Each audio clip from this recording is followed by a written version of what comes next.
Shalom, shalom, peuple de Dieu. Que le Seigneur nous bénisse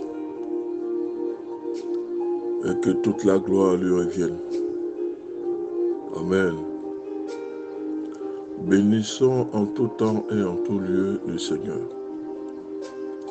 parce qu'il mérite la gloire et l'élévation.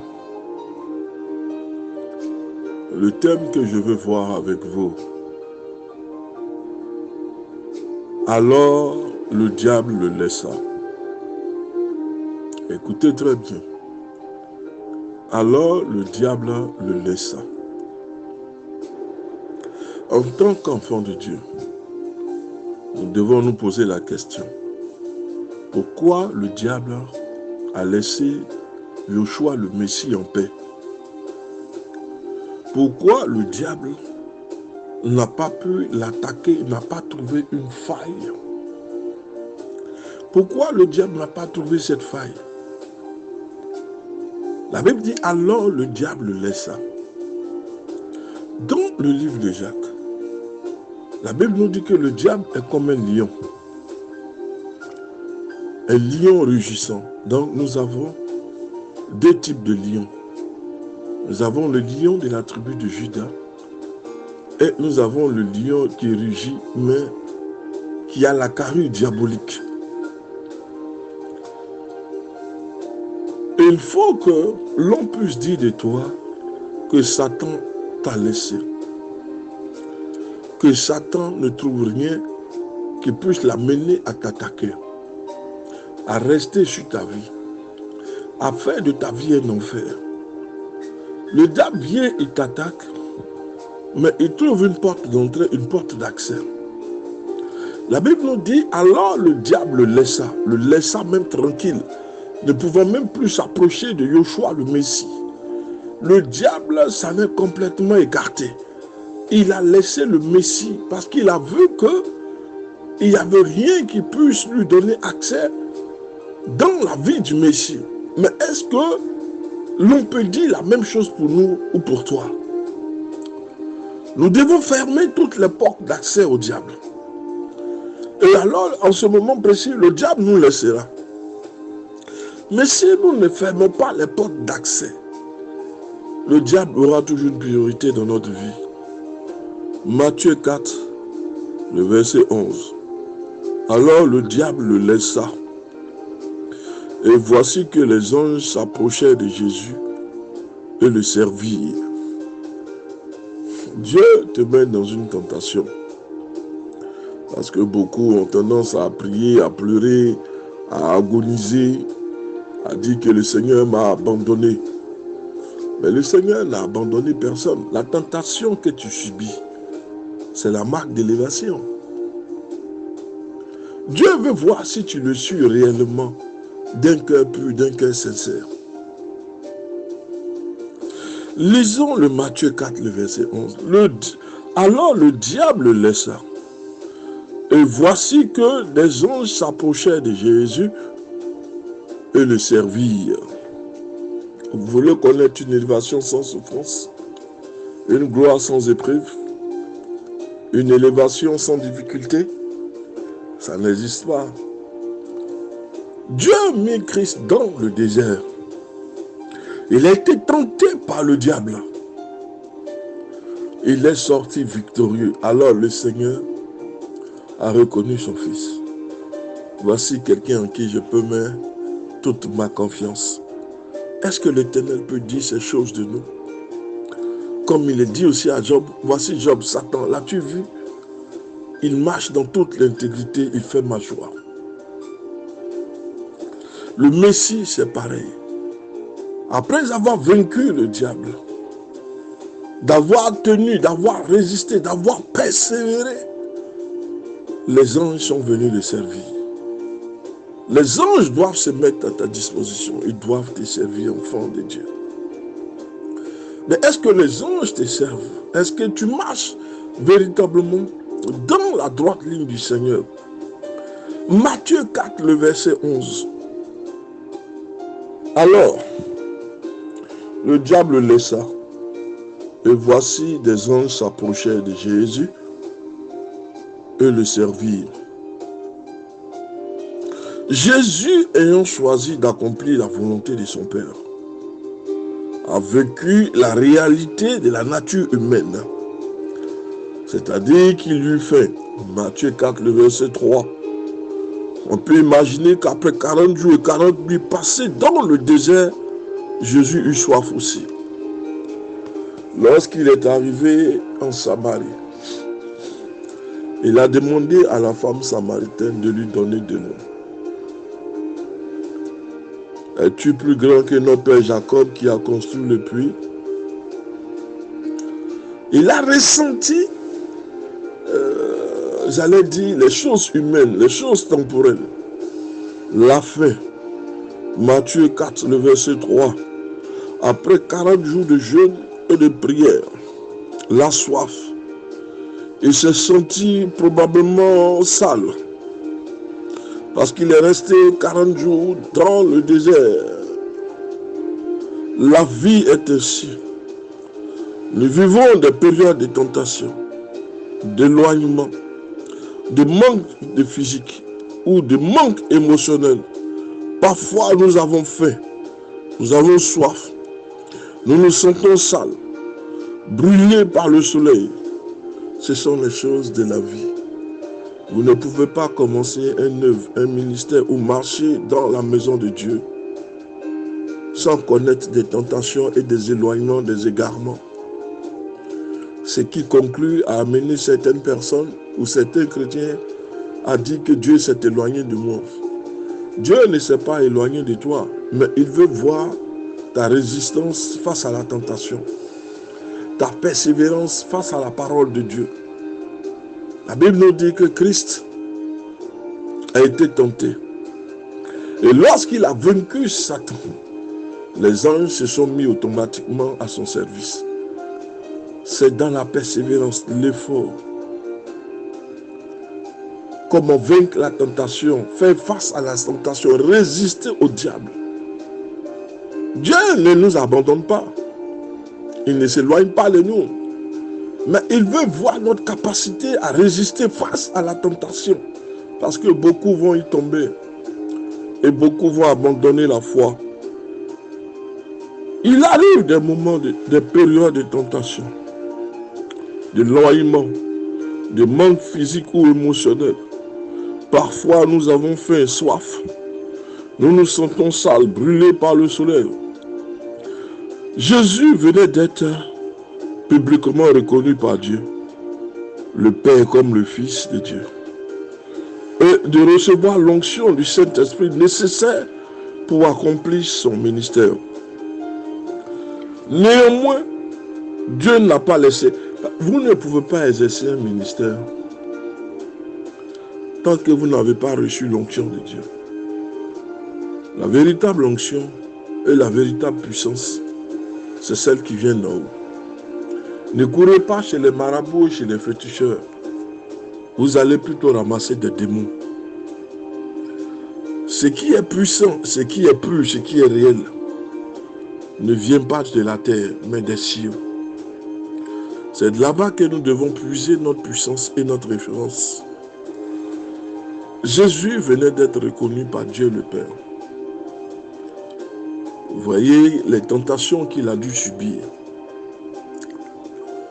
Jean, le prophète, avait reçu la prophétie selon laquelle, lorsqu'il verrait la colombe descendre sur celui qui est appelé le Fils de Dieu, alors le Seigneur atteste de la fidélité et du ministère de Yoshua le Messie. Mais le signe extérieur, c'était l'apparition de la colombe sur la tête de Yoshua le Messie et la voix qui se fit entendre. Alors Jean, la prophétie que Jean avait reçue venait là de s'accomplir.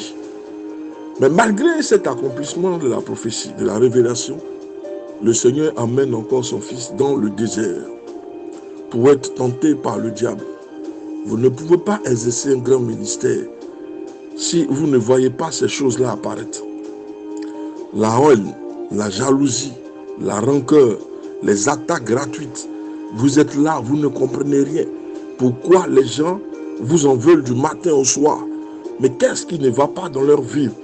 Alors que vous vivez une vie recluse. Vous n'attaquez personne. Vous ne cherchez qu'une chose, plaire au Seigneur. Mais qu'est-ce qui se passe? Les gens s'élèvent. Les gens vous attaquent. Rien ne justifie l'attaque. La jalousie. Les gens vont même jusqu'à mener votre nom chez le sorcier, les marabouts, pour éteindre la lumière que Dieu a mise sur votre vie. Mais Dieu permet ces choses parce qu'il prépare une élévation. La grandeur d'un ministère ou d'un homme de Dieu ou d'un enfant, disons d'un chrétien en général, vient souvent par son contraire, elle commence par des épreuves, parfois des épreuves les plus violentes. Et on se pose la question, mais où est celui qui nous a appelés au ministère? Nous avons reçu tant de prophéties que nous allons connaître un ministère, nous allons connaître un commerce fleurissant. Mais nous commençons quelque chose, le commerce, aujourd'hui, demain ça tombe. 4 fois, nous sommes en train de reprendre l'entreprise, le ministère. Nous nous posons la question, où est le Seigneur? Mais Dieu veut voir ta persévérance comme Yeshua le Messie. Il ne t'a pas abandonné, mais il veut voir quelle est ta persévérance. Alors, l'onction est descendue sur le Messie pour exercer son ministère, pour accomplir son ministère. Mais Dieu n'a pas laissé Jésus seul pendant cette épreuve. Nous lisons ceci. Aussitôt, l'Esprit poussa Jésus dans le désert, où il passa 40 jours, tenté par Satan. Il était avec les bêtes sauvages, et les anges le servirent. Marc 1, le verset 12. Pendant son temps de dure épreuve, Jésus avait besoin que les anges le servent. Il en avait besoin. Les Écritures déclarent ceci. Comme il a souffert lui-même, lorsqu'il a été tenté, il peut secourir aussi ceux qui sont tentés. Hébreux 2, le verset 18. Vous ne pouvez donner conseil à un domaine bien précis, à une personne, que si vous-même, vous êtes passé par cette sorte d'épreuve. Vous ne pouvez pas conseiller quelqu'un si vous n'avez pas connu cette marche, cette épreuve, cette tentation. C'est pourquoi le Messie, il est celui-là le mieux placé pour nous soutenir dans l'épreuve. Dans l'épreuve, le Seigneur ne nous laissera jamais seuls. Les anges seront toujours avec nous. Mais il nous regarde, voit notre capacité de réaction. Parce qu'il y a des gens qui sortent des épreuves, renversés, abandonnant même la main de Dieu. Mais il y a ceux qui persévèrent dans l'épreuve, trouvant le réconfort au bout, le service des anges, l'élévation, la grâce. Le Messie est resté jusqu'au bout, dans la persévérance, résistant à la tentation. Alors le Seigneur envoie les anges pour le servir. Dis-toi une chose, tu n'es jamais seul dans la marche que tu connais. Même si tu connais des épreuves et des tentations, les amis de Daniel, ils n'étaient pas seuls dans la fournaise. Pierre n'était pas seul en marchant sur l'eau. Daniel dans la fournaise, les anges étaient avec lui. Ils ont fermé la bouche des lions. Je peux encourager quelqu'un ce matin, que Dieu te bénisse. Dis-toi que l'épreuve que tu connais passera. Ce n'est qu'un temps. Jésus avait besoin que les anges le servent. Les Écritures déclarent, comme il a souffert lui-même lorsqu'il a été tenté, il peut secourir ceux qui ont été tentés. Hébreux 2, le verset 18. Jésus ne pouvait pas pécher à cause de sa nature divine. Mais néanmoins, il était humain. Donc, il a souffert dans sa nature humaine. Par conséquent, Jésus reconnaît nos besoins physiologiques, nos besoins mentaux. Sa nature humaine n'a pas fait de lui une nature pécheresse. Mais nous, dans notre nature humaine, nous devons revêtir maintenant le caractère de Christ. Alléluia. Nous devons nous départir et nous devons naître de façon spirituelle. C'est pourquoi il nous fait la promesse de nous garder face à toute la tentation. Apocalypse 3, le verset 10. Ne croyons pas être tout seuls. à faire face à la tentation. Ne pensons pas être démunis, sans moyen de nous défendre.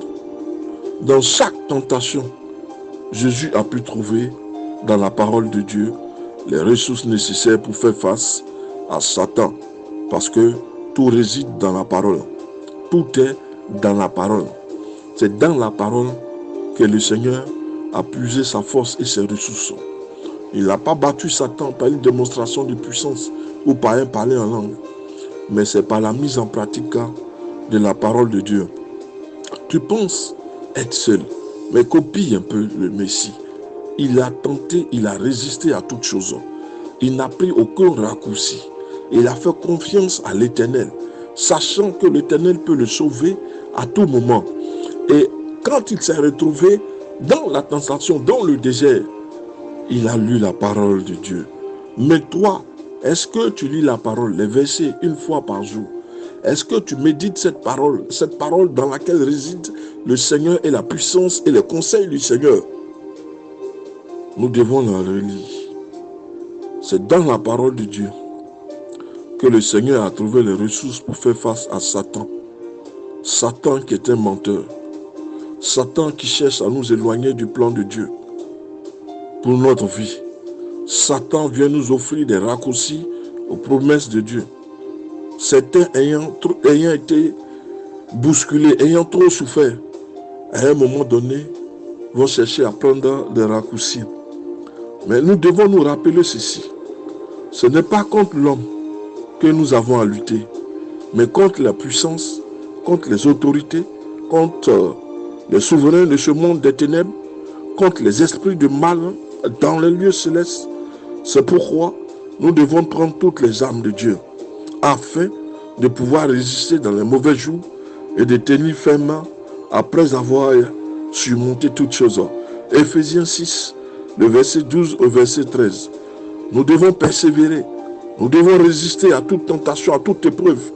Nous devons nous remémorer les promesses de l'Éternel, sachant que Dieu ne va jamais nous abandonner dans une épreuve.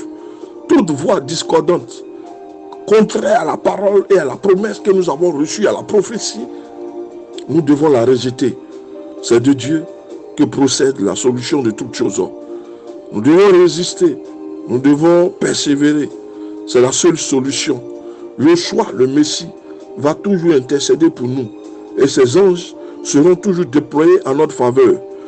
Laisse-moi te dire une chose. Le Seigneur tient toujours à ses promesses. Que Dieu te bénisse.